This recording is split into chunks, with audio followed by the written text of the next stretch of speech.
दोस्तों, रूस और यूक्रेन के बीच युद्ध के 1183 दिन हो चुके हैं।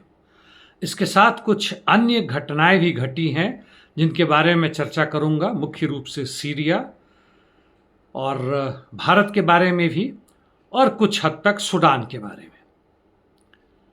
तो सबसे पहले दक्षिण यूक्रेन में, जहां तक जापोरिजिया ओब्लास्ट या उसके राज्य की बात है, तो लड़ाई जारी है जापोरिजिया के पश्चिमी भाग में और मध्य में, जिनके कुछ नाम हैं नोवोदो लिवका, माल्याटोकमाचका,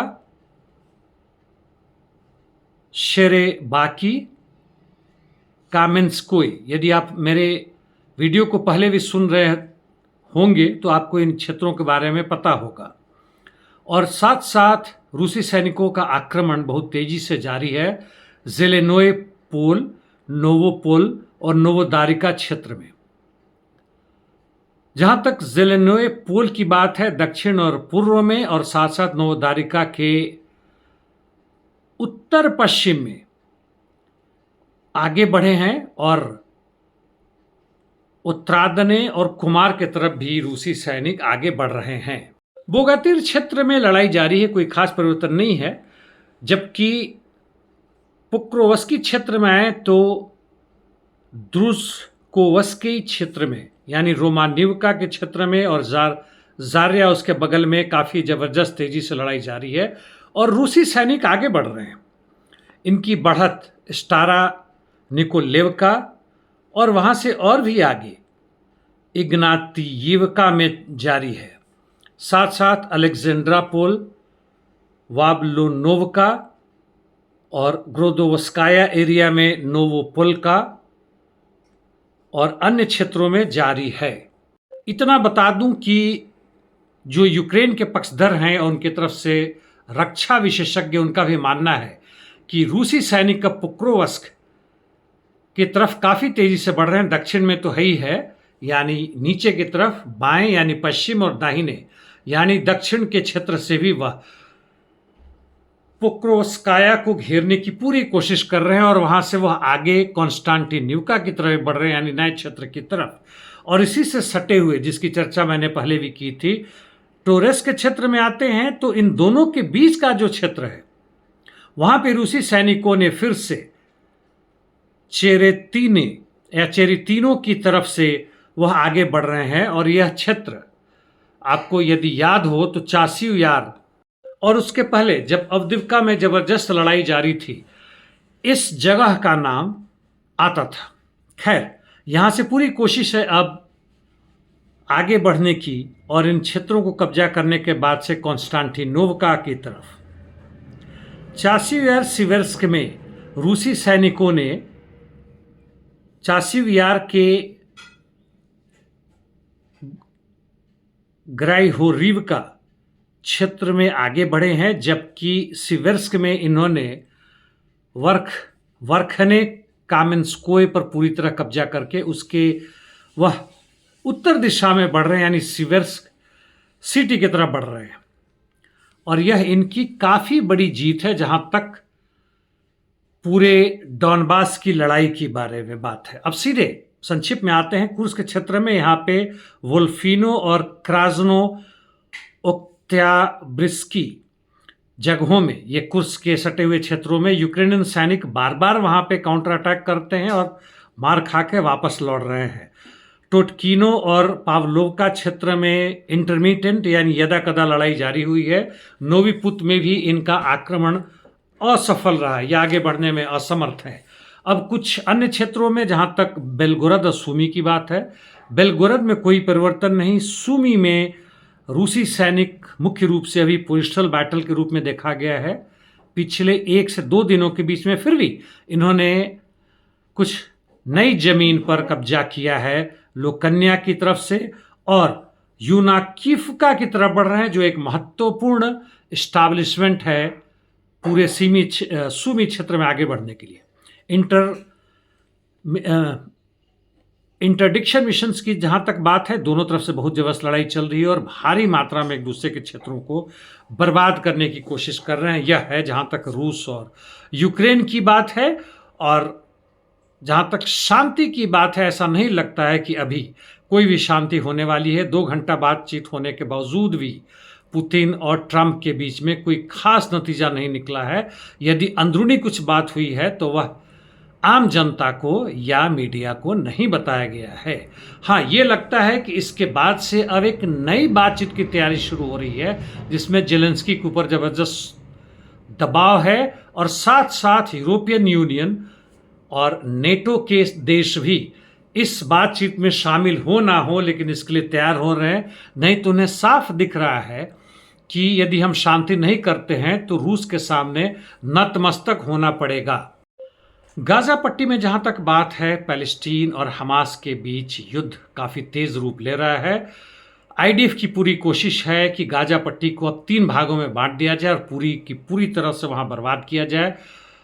स्मोट्रिच, उनके फिनांस मिनिस्टर, कहते हैं कि भले ही उन्होंने 5-6 ट्रक को जाने दे दिया है ताकि एक दिन में एक बार खाना इन्हें मिल जाए, लेकिन इतना कभी भी नहीं जाने देंगे जो कि सैकड़ों की संख्या में बॉर्डर पे खड़े हैं। ज़रूरत है ताकि फिर से हमास के लोग खा पी के ताकतवर होकर इनके खिलाफ लड़ सकें। उनकी पूरी कोशिश है कि हमास को बर्बाद करें, यानी अंतिम चरण की लड़ाई की बात कर रहे हैं। देखते हैं क्या स्थिति होती है। जहाँ तक गाजा में जनसंहार की बात है वह जारी है और अब इससे ऊब कर यूरोप के, इंग्लैंड, अमेरिका और अन्य देशों के भी, यहाँ तक ऑस्ट्रेलिया, कनाडा भी शामिल हो रहे, आवाज़ तेज़ कर रहे हैं। भले दिखाने के लिए सही, लेकिन पूरी दुनिया में आवाज़ तेज़ हो रही है कि इस जनसंहार को रोको, एनफ इज एनफ, काफ़ी हो चुका है। हालांकि जो भी है देखते हैं।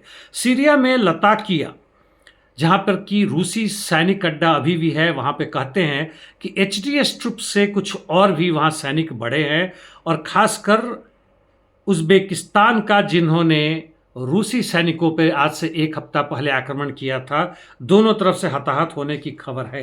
कितने मरे हैं, ना मरे हैं, अब मुझे नहीं पता।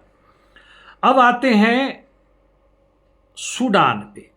जहाँ तक सूडान की बात है, स्थिति बहुत खराब है। ह्यूमैनिटेरियन एड वहाँ भी नहीं पहुँच रहा है। पूरे दुनिया, विश्व जहाँ तक बात है, पूरे विश्व की जहाँ तक बात है, युद्ध में झोंका जा रहा है। खैर, अभी हम सूडान की बारे में बात कर रहे हैं। सूडान में वहाँ के राज्यों को, या जो प्रोविंस है, उन्हें गवर्नरेट कहते हैं। वाइट नाइल पर सूडीज आर्म फोर्सेस का पूरा कब्जा हो चुका है। वह उत्तर दिशा में बढ़ रहे हैं। ओमदुरमैन, यहाँ भी तकरीबन उन्होंने काफ़ी हद तक कब्जा कर लिया है। ओम्बाटा की तरफ बढ़ रहे हैं, वहाँ भी एक जगह है। दूसरे तरफ कोर्डोफैन में भी वह आगे बढ़ रहे हैं। खार्टूम से सटा हुआ जगह, खार्टूम पे इन्होंने पहले ही कब्जा कर लिया है।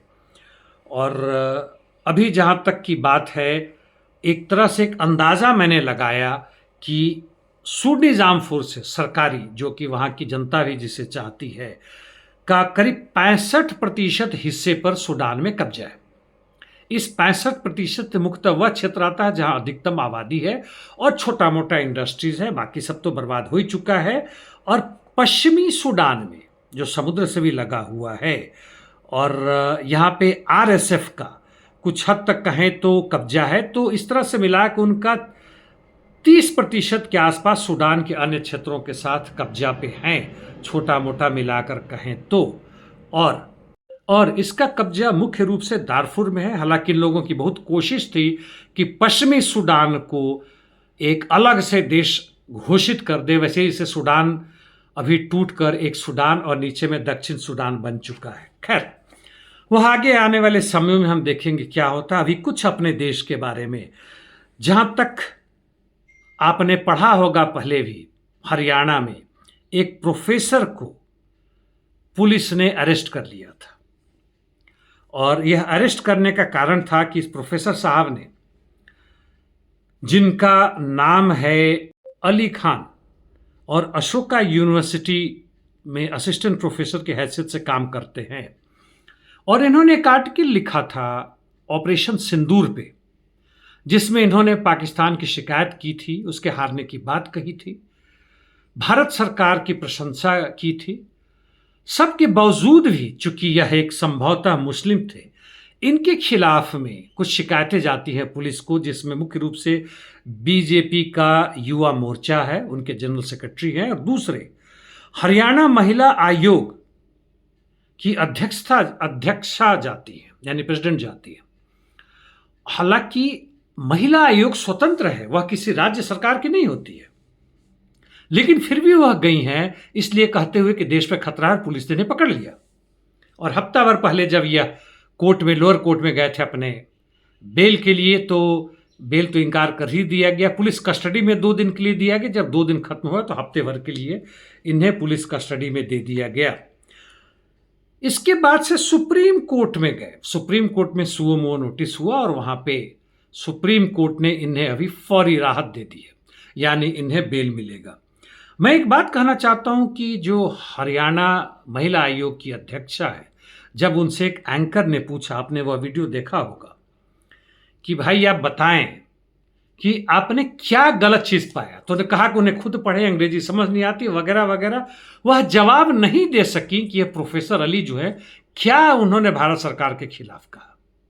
यदि कहीं से भारत सरकार से उन्होंने प्रश्न पूछा इस ऑपरेशन सिंदूर के बारे में कोई, तो क्या यह एक कारण बनता है उन्हें गिरफ्तार करने का?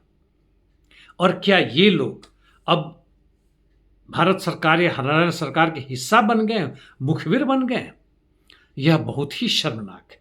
और इस सुप्रीम कोर्ट ने यदि दिया है इनको बेल, तो कोई कारण नहीं बनता था कि लोअर कोर्ट जो है वह वहां के पुलिस, वहां के महिला आयोग, वहां के लोकल किसी पॉलिटिकल ऑर्गेनाइजेशन का साथ दे और बेल देने से इंकार कर दे। यह भारत की कौन सी स्थिति है, क्या है दोस्तों? हमें आवाज बुलंद करना होगा, हमें एक साथ जुड़ना होगा। वैसे लोगों को जो आज भारत के संविधान में विश्वास करते हैं, वैसे लोगों को जो इससे भी आगे बढ़ना चाहते हैं, वैसे लोगों को जो मजदूर वर्ग और किसानों के साथ मिलकर आज की आर्थिक, राजनीतिक और सामाजिक व्यवस्था को बदलना चाहते हैं, वैसे लोग जो धर्म और जाति से परे अपनी समाज के बारे में, हमारी समाज के बारे में सोचते हैं, वैसे लोग जो यहाँ 100% रोजगार के बारे में सोचते हैं और करना चाहते हैं, सबको बराबर की और वैज्ञानिक आधार पर शिक्षा मिले, स्वास्थ्य व्यवस्था मिले, इसके लिए सोच रहे हैं। संभव है तो टिप्पणी जरूर करें साथियों। धन्यवाद।